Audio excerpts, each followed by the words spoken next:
Karol Markowicz. She is a columnist at the New York Post. And an exciting announcement, Karol's going to be joining the Clay and Buck podcast family soon here. She's going to have her first episode dropping on Monday, October 9th. So if you subscribe to the Clay, Travis, and Buck Sexton Show podcast, Karol's podcast will be in that feed for your listening enjoyment. Karol, great to have you with us. Hi, guys. Thanks so much for having me. So you were there. I mean, I saw you because you were actually in the front row. Yeah. So we could all see you. That must be kind of funny for a second, right? You realize like you were totally on camera every time the moderators were on camera. So you were front row in the debate. Just anything you could tell us about the energy or anything kind of off camera that you experienced from being there? Yeah. So, I mean, everybody I've ever met in my entire life contacted me. So I think that the debate must have had some good ratings. You know, some interesting things for me, I guess, like at home, I don't realize just, obviously these are all supporters of the candidates, you know, almost the entire room. I mean, there's some like, you know, conservative activists who maybe aren't specific supporters of candidates and maybe some, you know, reporters and commentators. But the great majority of the room are literally friends and family of the candidates. And so they only applaud their own candidate. They only shout out their own candidate. It's not like a natural thing. Like you could be watching the debate with your friends and you might like one of the candidates more, but you're not going to say, oh, this candidate isn't saying something I like. If they say something you like, you just say, oh, I like that too. It's not like that in the room. People are very rigid behind their guy or girl, and that's just how it is. I think that I never really quite got that from the television set. All right, Karol, this is also something you don't see on television. During every commercial break, the candidates can walk around, they can interact, they can discuss, they can get their makeup touched up. Yep.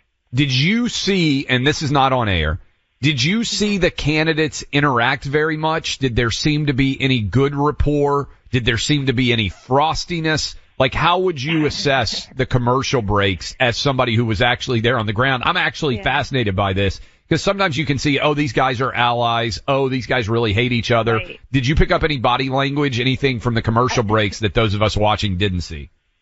I'd say, and I know this did come across in the debate, but a lot of the candidates viscerally do not like Vivek.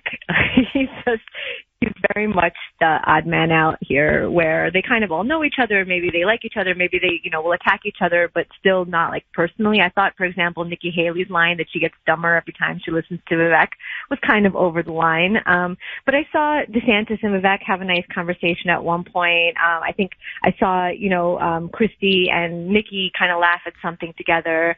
So there is interaction. But they do mostly go over to their spouse or their family, and they get like, if not a pep talk, then like a little, like they fix their hair, or I saw Casey DeSantis, you know, fix Ron DeSantis's shirt. It's very nice to see them with their families. Like Mike Pence had his grandchildren there. It was really cute. I think that Vivek and Ron were probably comparing, you know, SAT scores. You know, that would be quite an epic battle between those two, or who had a higher GPA at Yale. But let me just pivot here for a second. I mean, if you, Karol, had to pick one thing, one moment that you thought was the biggest standout of the night, what was it? You know, I think Nikki going ham on all the other candidates was sort of interesting, because I think she was always trying to be kind of above all of that. And I think some of her comments were really stark and different from her normal personality. So to me, that stood out. I don't know whether that's good or bad. I saw some polls after the debate, you know, saying that she won, because I think a lot of people really like the excitement of those digs and those jabs. In general, though, I think these debates don't get to any of the real issues, and they absolutely don't cover the ground that Republicans would like to see covered. My column today in the New York Post urges it to come down to like two candidates that can debate each other. If Donald Trump wants to show up, that's great. It will be three, but let's limit it to who can be on the stage so we can actually hear real ideas and a real path forward for the country. Karol, I said that to me, and I agree with that. Basically, to me, the race is down to Trump, obviously, and then DeSantis and Nikki Haley. I don't think anybody else and really it's DeSantis versus Nikki Haley. Let's see which of those is going to be the emerging alternative. And then everybody else needs to get out of the race. Now, I'm curious if you would agree, one. Two, is anybody actually going to get out of the race? Because if they don't, then Trump's going to be the nominee. There's actually not a lot of competition here because they're going to continue to soak up their 3 or 4%, and Trump is going to he's going to have the majority, right? Which we saw play out in 16. Yeah. And in 16, one of the things that always, kind of bothered me was that Kasich stayed in the race even after he was mathematically eliminated. Like, what was he thinking was going to happen? They were just going to sub him in at the end. And so you're absolutely right. They can't keep going like this. If half the party, which is, basically the numbers, Trump has 50% support, which is really high. So I don't know why Trump fans get upset at me when I say that half the party doesn't want him. But that's the case. Half the party wants somebody else. The fact that that somebody else is split up by 10, 15, et cetera % is a different story. To me, Ron DeSantis is sort of the revolutionary post-Trump candidate. And Nikki Haley, for better or worse, is the very traditional Republican candidate. Now, that candidate wins sometimes. George W. Bush won 2 terms. And then, of course, John McCain and Mitt Romney did not. So I get why people are drawn to Ron DeSantis and to Nikki Haley, and I'd love to hear their version of what the future will look like for the Republican Party, actually articulated without like any of these stupid, sideshow jabs. Do you agree that basically everybody else is done? I mean, with my assessment that it's Nikki Haley, it's DeSantis, and it's Trump.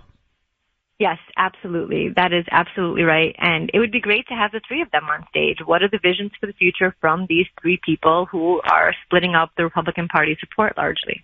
But what about Doug B., my man Doug Bergen? Would you give him an honorable mention, Karol? I felt like he actually acquitted himself well up there. He didn't get that much time, but I thought he did a pretty good job.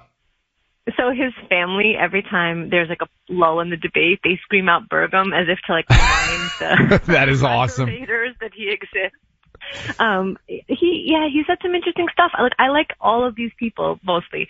And I get that it's disappointing that he's at 1% or whatever and somehow is still on this debate stage, but that's just the way it is. And I had never heard of him, honestly, before his presidential campaign, which really is saying something.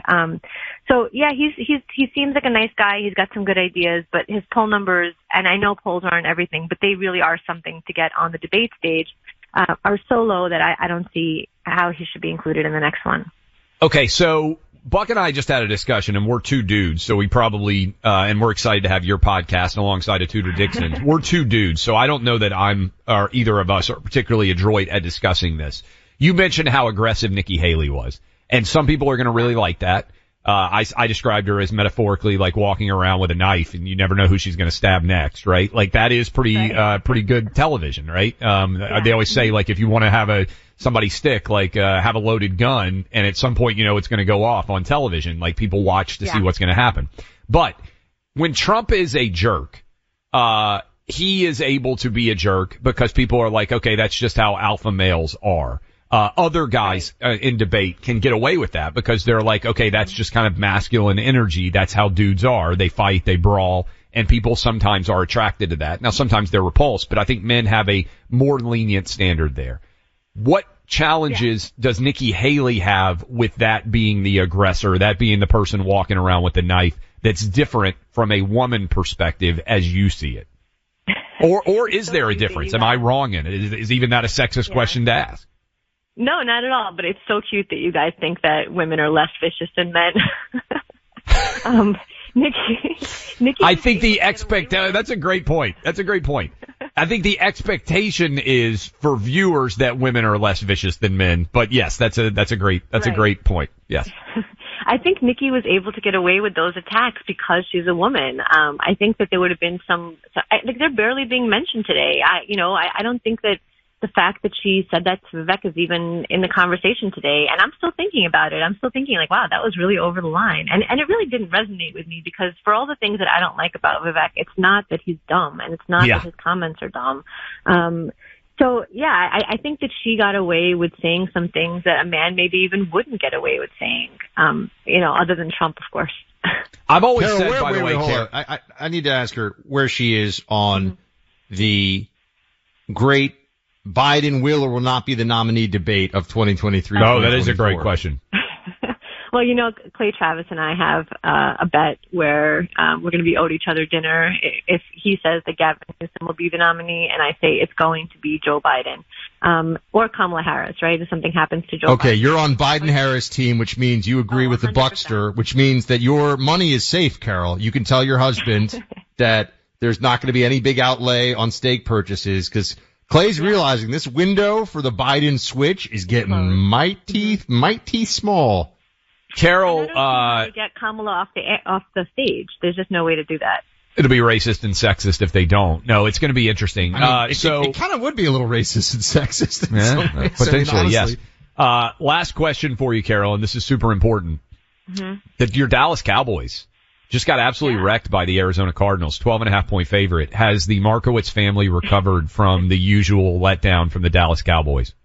We were on the road. There were some injuries. We're gonna come back from this. We're gonna come back stronger than ever because that's the Dallas Cowboys do, Clay.